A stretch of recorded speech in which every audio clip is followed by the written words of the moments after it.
జాబితా రాబోతుంది. మూడో జాబితాలో కూడా దాదాపు 25 నుంచి 30 మంది వరకు మార్పులు చేర్పులు ఉంటాయని కొన్ని పత్రికలు ఇలా అచ్చు వేశాయి. ఇంకా పార్థసారథి ఇంకా కూల్ కాలేదు. నందికొట్కూరుకు సీఎం బదులు ఇంకొకరు ఉన్నారు. సిద్ధార్థ రెడ్డి చెప్పింది ఇంకొకరు ఉన్నారు. అదేవిధంగా గూడూరులో ఎమ్మెల్యే వరప్రసాద్కు ఛాన్స్ ఇచ్చే అవకాశం లేదని, అదేవిధంగా దళిత ఎమ్మెల్యేల పట్ల కొంత వివక్ష కొనసాగుతుందని, విజయనగరం లోక్సభకు చిన్నసీన్ను పంపిస్తారని రకరకాల వార్తలు, రకరకాల ఊహాగానాలు వేస్తున్నారు. ఇవాళ మూడో జాబితా మీద ఉన్న ఎక్స్పెక్టేషన్ చెప్పగలుగుతారా? ఇప్పుడు మూడో జాబితా కావచ్చు, లేదా నాలుగో జాబితా కావచ్చు, లేదా ఇంకొక 10వ జాబితా కావచ్చు, ఏదైనప్పటికీ ఊహాగానాలు వాస్తవం రెండూ ఉన్నాయి.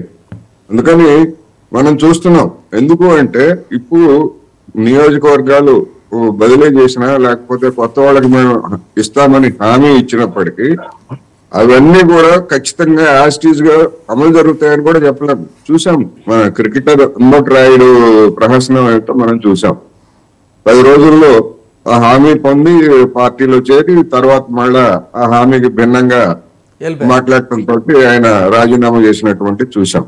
అలాంటి ఉదంతాలు ఇంకా ఎన్ని రాబోయేటువంటి రోజుల్లో వస్తాయో తెలియదు. ఎందుకంటే ఇంకా నోటిఫికేషన్ వెలువడలేదు, నామినేషన్ల ప్రక్రియ ఇట్లాంటి ఏమీ లేనప్పుడు ఇంకా రకరకాల కాంబినేషన్స్ లేకపోతే రకరకాల మార్పు పెరుగుతున్నటువంటి నేపథ్యంలో ఒక మదనం జరుగుతా ఉంది వైసీపీలో అన్నది స్పష్టం.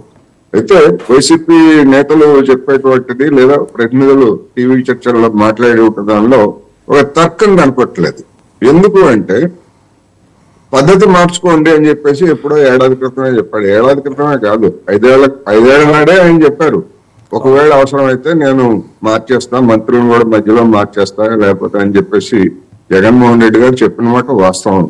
అందుకనే ఇవాళ మనం పార్టీ అంతర్గత వ్యవహారాలు అయినప్పటికీ బహిర్గతంగానే అటువంటి ప్రకటనలన్నీ మీడియాలో కూడా వచ్చాయి కనుక, నాయకులు చెప్పారు కనుక మనం మాట్లాడుకోవాల్సి వస్తా ఉంది.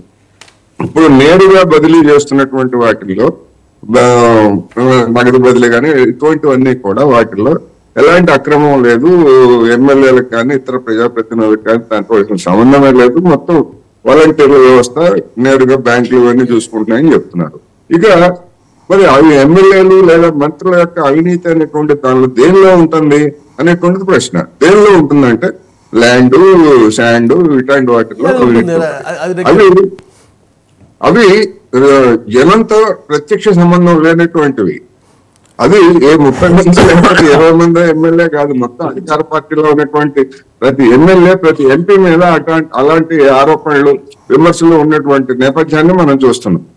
అందువలన ఇది తర్కానికి నిలిచేటువంటి వాదన కాదు. ఒకవేళ ఇంకొకటి కూడా ఏడాది క్రితమే చెప్పారు అంటే ఏడాది క్రితం చెప్పినప్పటికీ ఈ ఎమ్మెల్యేలు మంత్రులు తమ వైఖరిని మార్చుకోలేదు అంటే దాని అర్థం ఏంటి?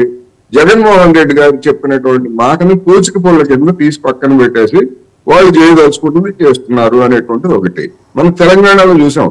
మన దళిత బంధులో 30% కమిషన్ తీసుకుంటున్నారని నా దృష్టికి వచ్చిందని చెప్పేసి కేసీఆర్ చెప్పారు. ఆ విధంగా అయినా మా ఎమ్మెల్యేల్లో ఈ విధమైనటువంటి పర్సెంటేజ్ తీసుకుంటున్నారని ఏమన్నా జగన్మోహన్ రెడ్డి గారు చెప్పారా? అట్లాంటిదేమీ మనకు ఎక్కడ తెలియదు. అందుకని ఇవన్నీ కూడా ఏంటంటే తెలంగాణలో జరిగినటువంటి ఎన్నికలు దాని ప్రభావం, అదేవిధంగా కర్ణాటకలో జరిగినటువంటి ఎన్నికలు వాటి ప్రభావం, వీటన్నిటితోటి అధిక